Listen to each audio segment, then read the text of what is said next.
Dari pengamatan saya, kacamata saya, peluang seorang pemimpin kalau didukung oleh kelompok fundamentalis, kelompok radikalisme, berarti di situ dia akan siap menerima kekalahan. Mengapa demikian? Karena dia didukung oleh satu kelompok, oleh satu golongan saja. Berbeda dengan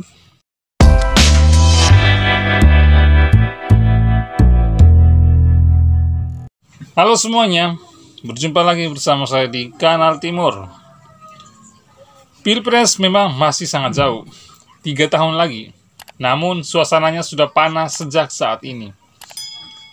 Kalau kita melihat dari berbagai peta politik, ada beberapa tokoh yang maju di Pilpres 2024 nanti. Bahkan ada kelompok-kelompok atau organisasi-organisasi relawan-relawan yang sudah memberikan dukungan kepada tokohnya, figurnya untuk maju di 2024. Lalu kemanakah kelompok radikalisme, kelompok fundamentalisme akan berlabuh dan mendukung calon atau figurnya? Kalau di 2019 kemarin, kelompok radikalisme, fundamentalisme ini berlabuh di Prabowo Subianto. Karena memang kebetulan 2019 kemarin itu hanya 2 pasangan saja, Jokowi Ma'ruf Amin dan Prabowo Sandiaga. Dan kelompok-kelompok fundamentalis ini mendukung Prabowo Sandi. Nah, kalau kita melihat dari berbagai survei, ada beberapa tokoh yang maju, yaitu Prabowo Subianto dengan perolehan elektabilitas suaranya yang begitu moncer. Dengan urutan keduanya ada Pak Ganjar Pranowo, terus ada Anies Baswedan, Ridwan Kamil, Puan Maharani, dan seterusnya.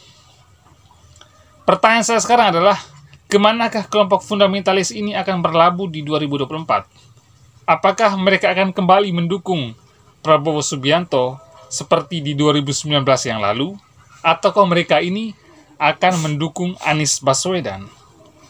Tapi selama saya pantau, akhir-akhir ini, sepertinya kelompok fundamentalis radikalisme ini lebih memilih untuk mendukung Anies Baswedan. Hampir sebagian besar kelompok radikalisme fundamentalis ini tidak lagi mendukung Prabowo Subianto. Mereka sakit hati karena ditinggal pergi oleh Prabowo, yang lebih memilih untuk bergabung dengan pemerintahan Presiden Joko Widodo, yang sekarang Presiden memberikan pekerjaan untuk Prabowo Subianto sebagai Menteri Pertahanan.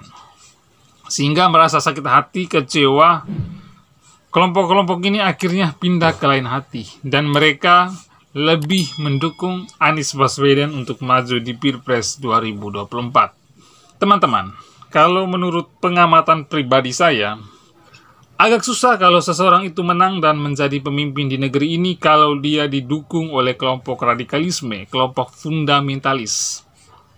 Kita lihat saja di 2014, waktu pertarungan bebas antara Prabowo Subianto dan Joko Widodo. Lagi-lagi kelompok fundamentalis ini adalah pendukung setianya Prabowo Subianto.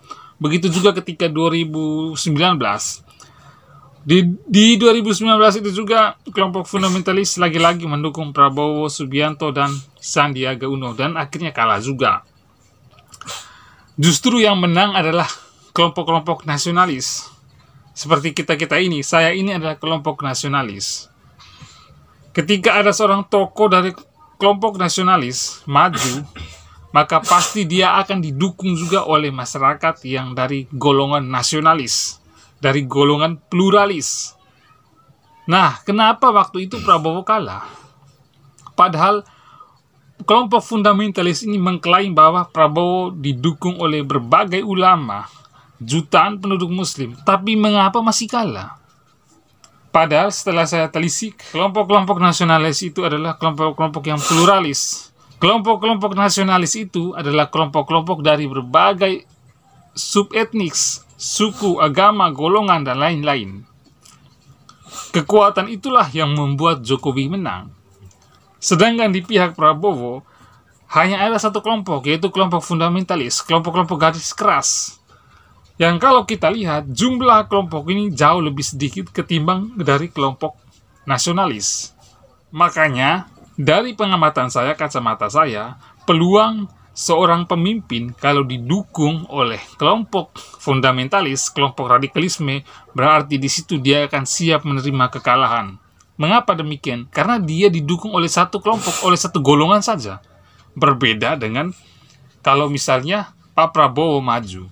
Dia didukung bukan hanya dari kelompok-kelompok tertentu saja, tapi dari semua elemen masyarakat. Begitu juga dengan Pak Ganjar Pranowo. Pak Ganjar Pranowo ini kan orangnya nasionalis religius. Sehingga saya yang dari kelompok nasionalis dan juga religius tentu akan mendukung Pak Ganjar Pranowo. Karena apa? Karena kita memiliki kesamaan.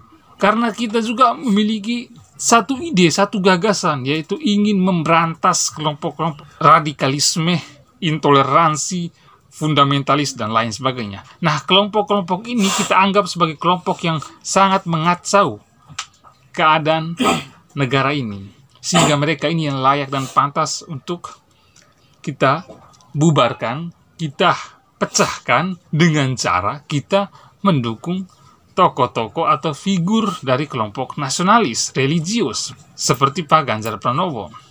Kalau untuk Bapak Prabowo Subianto, saya tidak mendukung beliau, karena menurut saya sepak terjang beliau memang bagus, prestasinya bagus di dunia militer, bahkan di Menteri Pertahanan.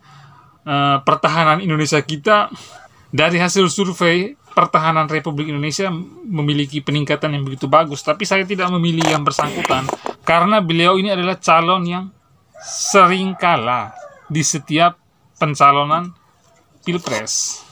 Ditambah lagi dengan usia Prabowo yang sekarang telah menginjak 70 tahun.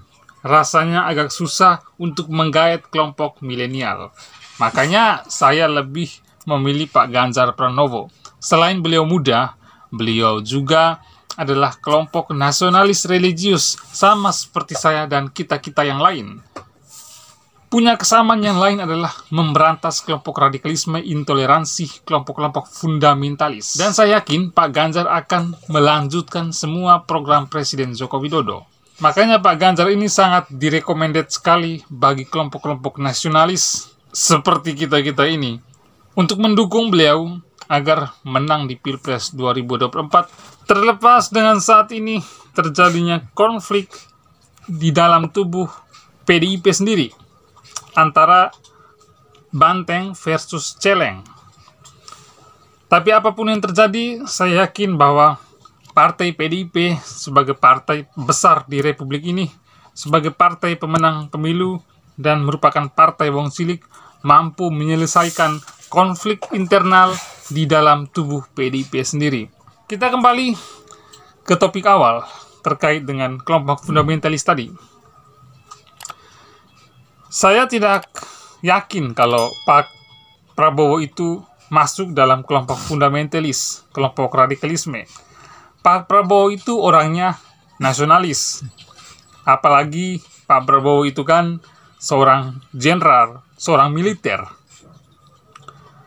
Hanya saja Pak Prabowo ini dimanfaatkan oleh kelompok radikalisme tadi. Mereka menunggangi Pak Prabowo untuk kepentingan mereka. Tapi mereka tidak berpikir bahwa Pak Prabowo tidak peduli dengan kelompok seperti itu.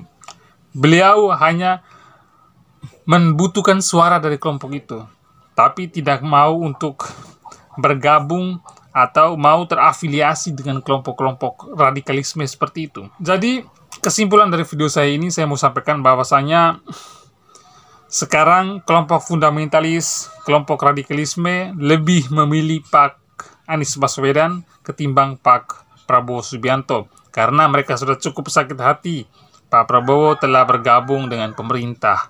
Sebagai kelompok milenial dari golongan nasionalis religius, saya mau mengajak kepada kita orang-orang nasionalis religius, orang-orang yang pluralis di tanah air ini, mari kita menangkan tokoh atau calon yang memiliki kesamaan seperti kita, yaitu orang yang nasionalis religius yang pluralis, yang ingin menjaga Indonesia, menjaga Merah Putih, Pancasila, dan NKRI. Itu adalah yang terutama dan utama. Itu adalah cara kita untuk menjaga Indonesia, ketimbang kita membiarkan Indonesia dirongrong oleh kelompok-kelompok radikalisme, kelompok-kelompok fundamentalis, yang tujuan mereka adalah ingin mendirikan negara agama di Indonesia, yang tujuan mereka adalah ingin mendirikan negara khilafah di Indonesia, yang ingin menggantikan ideologi Pancasila dengan ideologi yang bertentangan dengan Pancasila itu sendiri. Dan saya rasa sekian dulu video dari saya, opini dari saya untuk menjaga Indonesia. Kita harus memilih pemimpin yang memang benar-benar dari kelompok nasionalis religius dan pluralis. Oke, sampai jumpa pada kesempatan selanjutnya.